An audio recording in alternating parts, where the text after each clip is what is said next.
Muito obrigada, Sra. Presidente. Sr. Primeiro-Ministro, disse-nos aqui bem que nós temos uma responsabilidade perante o futuro. E é nessa responsabilidade perante o futuro que temos que olhar para o país que temos, para a situação em que estamos. Talvez dos dados que mais nos inquietam quando vemos os números do desemprego é perceber que o desemprego jovem continua a subir. Mesmo com os estágios, como sabe, desde 2011, os estágios são contados como emprego, o que quer dizer que o desemprego é sempre subavaliado e o emprego é sempre sobreavaliado. Mas mesmo com os estágios, mesmo com os centenas de milhares que já tiveram de emigrar do nosso país, o desemprego jovem continua a subir, está em mais de 35%, e se contarmos com os estágios, com a imigração, percebemos bem que o desemprego jovem em Portugal rondará os 50%. Responsabilidade para com o futuro é responder a quem tem hoje 18, a quem tem hoje 20, a quem tem hoje 30, sobre como é que há de viver neste país. E se temos por um lado os lados do desemprego, do outro lado temos os lados da dívida pública.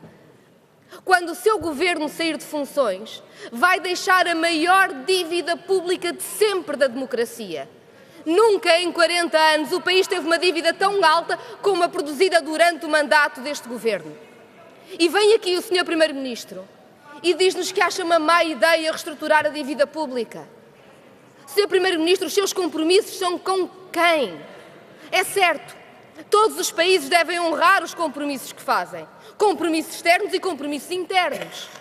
E quando os compromissos que afirmou com a finança estão claramente a destruir as condições de vida de quem aqui vive, então a responsabilidade moral do Governo é renegociar esses compromissos, é responder aos interesses de quem aqui vive. Essa sim é a responsabilidade do futuro. E, Sr. Primeiro-Ministro, abre-se agora uma porta nova na Europa. Há um virar de página. O Sr. Primeiro-Ministro vai ser confrontado no Conselho Europeu. A Ministra das Finanças vai ser confrontada no Eurogrupo com um governo, o governo do Syriza na Grécia, que vai propor uma conferência europeia para a renegociação da dívida, tem essa proposta, para que os países se sentem e façam a quem está hoje em crises tão difíceis, como a grega, mas também como a portuguesa, como a irlandesa, como a espanhola, e que façam uma conferência da dívida para reestruturar a dívida, tal como a Alemanha teve direito depois da Segunda Guerra Mundial. Que os montantes possam ser cortados para montantes comportáveis, que os juros possam ser indexados ao crescimento da economia para ser possível sair da crise. A justiça que se pede hoje é a mesma da solidariedade e da generosidade que a Alemanha teve direito depois da Segunda Guerra Mundial. E a pergunta que se faz hoje ao governo português é: quando o tema for levantado, vai estar do lado de quem quer renegociar as dívidas, de quem quer a herência europeia, ou vai estar do lado da especulação financeira, vai estar do lado de submeter o país a mais sofrimento em nome dos mercados financeiros? Esse é o confronto, esse é o lado que queremos saber, Sr. Primeiro-Ministro, de que lado está. Conferência para renegociar a dívida, como até o governo irlandês já diz que é necessário, ou pelo contrário, ficar tudo na mesma, com quem é jovem neste país a não perceber se pode aqui viver. Sr. Primeiro-Ministro, tem a palavra. Obrigado, Sra. Presidente. Sra. Deputada Catarina Martins, quanto mais não seja por solidariedade interpartidária, creio que lhe devo dar os parabéns pelos resultados das eleições na Grécia, na medida em que o partido congénere do Bloco de Esquerda ganhou essas eleições. E, portanto, eu percebo que a Sra. Deputada ainda esteja entusiasmada com esse resultado e que tenha embalado a sua intervenção com algumas das propostas que o partido congénere na Grécia tem vindo a apresentar e que nós, como sabe, não subscrevemos. Percebo que a Sra. Deputada possa estar entusiasmada com isso, mas deixe-me dizer, não creio que essa seja uma perspectiva entusiasmante para nenhum dos países que nomeou.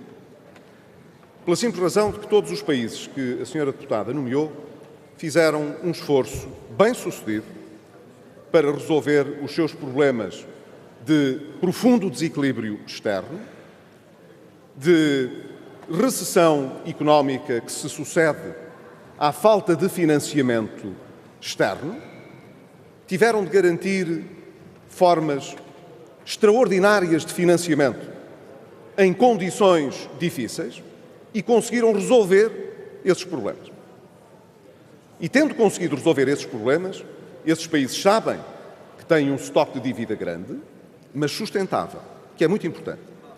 E sabem, portanto, o que lhes custou as circunstâncias que os levaram a ter de pedir emprestado de forma extraordinária e negociarem em condições muito difíceis programas de ajustamento que são difíceis. Mas conseguiram resolvê-los. Esses países não querem voltar a passar por esse processo. Eu não quero voltar a passar por esse processo. E não acredito que os portugueses queiram voltar a passar por esse processo. Que era exatamente o que aconteceria se eu hoje anunciasse que Portugal queria reestruturar a sua dívida. Percebo que a senhora deputada possa dizer isso sem esperar que isso tenha qualquer impacto extraordinário, quer nos nossos financiadores, quer nos nossos credores. Mas eu tenho muita consciência da responsabilidade do cargo que ocupo e das consequências de afirmar certas asserções. Isso seria contra o interesse dos portugueses e contra Portugal. Não o farei.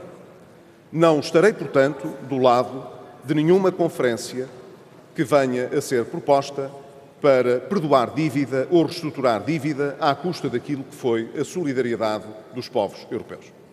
Isso é claro, isso é muito claro. Quanto, senhora deputada, à questão do desemprego jovem, eu próprio, na minha intervenção, chamei a atenção para esse problema. Mas deixe-me dizer, senhora deputada, que o facto das nossas taxas de desemprego incluírem ou refletirem aqueles que estão em estágios e em formação e não incluírem aqueles que estão desencorajados e por aí fora, não é uma especificidade portuguesa. Não é uma habilidade deste Governo para dizer que a taxa é esta ou é aquela. São as regras que são seguidas em todo o lado. Em todo o lado. E, portanto, senhora deputada, podemos compulsar quais são as taxas em todos os países da União Europeia se esses dados estivessem refletidos de outra maneira. Mas o que eu gostaria que a senhora deputada me dissesse é se acha ou não que há uma tendência positiva na evolução da taxa de desemprego em Portugal desde janeiro de 2013. E se, apesar da circunstância que afirmou do desemprego jovem, se acha ou não que é um bom resultado que a taxa de desemprego em termos gerais, tenha descido de 17,7% para 13,4%. Muito obrigado. Muito obrigada, senhora deputada Catarina Martins. Faz favor. Muito obrigada, senhora Presidente. Sobre a taxa de desemprego, o senhor Primeiro-Ministro reconhece que o desemprego jovem está a subir. Quanto ao resto, lembro-lhe que o Bloco propôs uma auditoria que a maioria chumbou, julgo que tem algum medo de conhecer exatamente os números do desemprego. Senhor Primeiro-Ministro, registro que considera que não há um problema num país que paga a cada ano o equivalente a toda a educação em juros.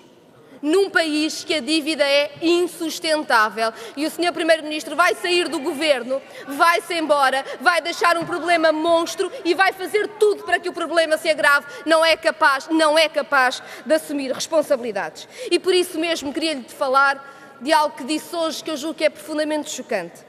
O Sr. Primeiro-Ministro, na execução orçamental, fez de conta que não existia o problema dos impostos, mas orgulhou-se dos cortes na despesa. E eu queria saber que cortes na despesa é que se orgulha. Porque, Sr. Primeiro-Ministro, 3 dias antes de ter morrido uma pessoa sem assistência nas urgências do Hospital Santa Maria, a diretora das urgências disse-lhe que não tinha meios. Nós temos pessoas a morrer nas urgências sem assistência. Andaram a cortar, dizendo que não cortavam nas vidas, e o resultado está à vista. E o que eu lhe pergunto é qual foi a medida que o Governo tomou, que foi aplicada no início do Governo, nos centros de saúde ou nos hospitais, para evitar esta situação que estamos a viver de calamidade. Que medida foi aplicada para responder à situação das urgências quando começou o inverno? Ninguém deu conta de nada, Sr. Primeiro-Ministro. Foi esse o corte na despesa de que se orgulha? Sr. Primeiro-Ministro tem a palavra. Obrigado, Sra. Presidente. Sra. Deputada Catarina Martins, a dívida portuguesa é sustentável. Não subscrevo, não acompanho a sua afirmação. Não estou sozinho. Não estou sozinho, Sra. Deputada. Em segundo lugar, diz a Sra. Deputada que as pessoas que morrem nas urgências refletem a responsabilidade do Governo por reduzir o funcionamento da saúde. Ora, senhora deputada, deixe-me dizer-lhe, em primeiro lugar, que não existe essa ligação. Seja a senhora séria se fizer favor. Seja a senhora séria se fizer favor. E não faça demagogia. Senhores. E não faça demagogia. Não faça demagogia barata com assuntos sérios. Não faça que lhe fica mal. Não faça que lhe fica mal. O Governo português, nos últimos 3 anos, colocou mais dinheiro na saúde, mais médicos na saúde e mais meios na saúde do que qualquer outro até há 3 anos atrás. Muito obrigado.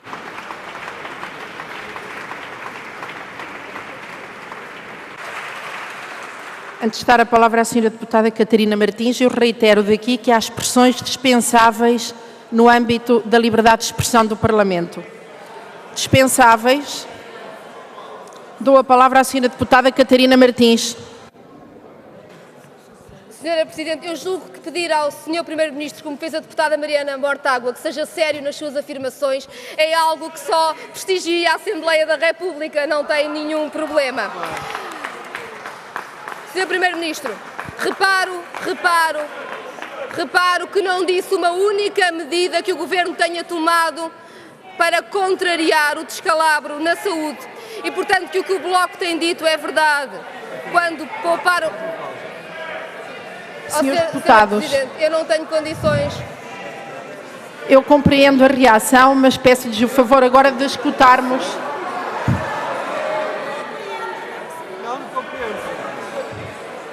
A mesa já exprimiu a sua tomada de posição sobre a matéria. Agora pedia-lhes que escutássemos a senhora deputada Catarina Martins. Muito obrigada, Sra. Presidente. De facto, o Sr. Primeiro-Ministro não deu exemplo de uma única medida, o que prova o que o Bloco de Esquerda tem vindo a dizer. Poupou-se despesa no Serviço Nacional de Saúde, mas não se pouparam vidas e isso não se pode desculpar a um Governo. Sr. Primeiro-Ministro, ouvi-lo aqui dizer que a dívida portuguesa é sustentável. Sabe, Carlos Moedas, quando a dívida estava a 90%, já dizia que era insustentável. Agora, com mais de 130%, o Sr. Primeiro-Ministro vem-nos dizer que é sustentável. Isso sim, parece um conto de crianças dizer hoje que a dívida portuguesa é sustentável. Só me lembra um outro conto. O conto daquele candidato a Primeiro-Ministro que prometeu que não cortava salários, prometeu que não ia despedir trabalhadores, prometeu que não cortava subsídio de férias nem aumentava impostos, depois foi eleito Primeiro-Ministro. Bem, e esse conto de crianças não acaba nada bem, pois não, Sr. Primeiro-Ministro. Mas sabe, há um país que não está derrotado e que sabe que é possível fazer diferente.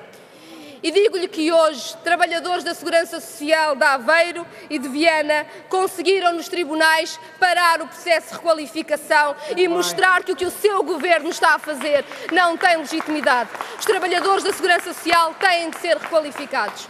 E digo-lhe também que não dê por certo que pode continuar com as privatizações ou que o país tem uma tabuleta de vente à porta.